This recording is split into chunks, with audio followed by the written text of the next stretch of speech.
Madame Curie.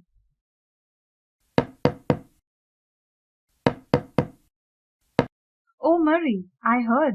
Where's Pierre? Congratulations. Why, Madame Luska?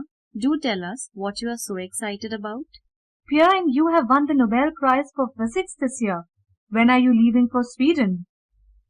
We're not going to Sweden, and what's more, Not going to Sweden? Don't you want the King of Sweden to give you your medals? we've postponed our trip and may go to Stockholm either during Easter or in June. I am so disappointed. Who could that be? We want to speak to Moshe and Madame Curie. I'm from Echo de Paris. I represent the Paris Daily. I'm from the Times. The Guardian.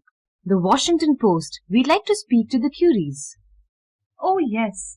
Where are you, Marie Pierre? Wait a minute, young man. Who are you, madame? How are you related to the Curies? Isn't this a rather simple house? Maybe take some photographs? Looking around this house, one would think that the Curies could definitely use the prize money. Well, messieurs, what can we do for you? First of all, we'd like some photographs of you and your home. Can you answer some questions? Why didn't you patent the technique of isolating radium?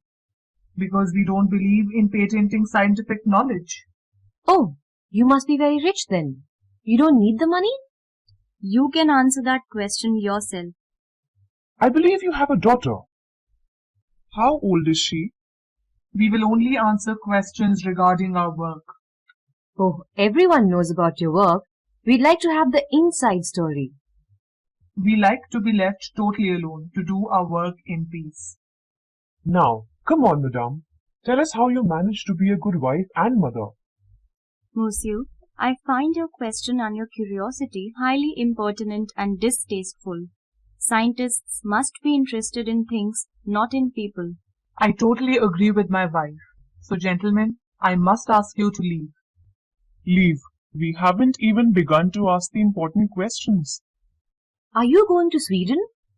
What message can I give our readers in America from you? Message? Why should Americans want any messages from us? Well, gentlemen, I'm sure that by now you have enough material on us to fill several columns. So goodbye. Madame Pluska, will you be so kind as to escort these gentlemen to the door? Come, Marie. Come along. Out you go, all of you. You heard what Monsieur Curie said. Oh, Madame Pluska, we are so sorry to have put you through all this trouble. This is only the beginning. At present, only newspaper reporters are hounding you. Very soon, the whole of Paris, the creme de la creme, will be knocking at your door. We are poor scientists. We have no time for celebrities. Whether you like it or not, whether you have the time or not, you must accept the fact that you are not only famous, but internationally famous, and you will have to pay the price for that. The Curies, who always liked to live like wild people, had to flee from the curious and those who would violate their privacy. They were asked for articles and lectures, inundated by requests for photographs and autographs. But did this fame get them what they really wanted? A professorship at Sorbonne for Pierre, or even a laboratory where they could work undisturbed? No. But then Pierre and Marie were really unique persons, interested in scientific ideas, not people.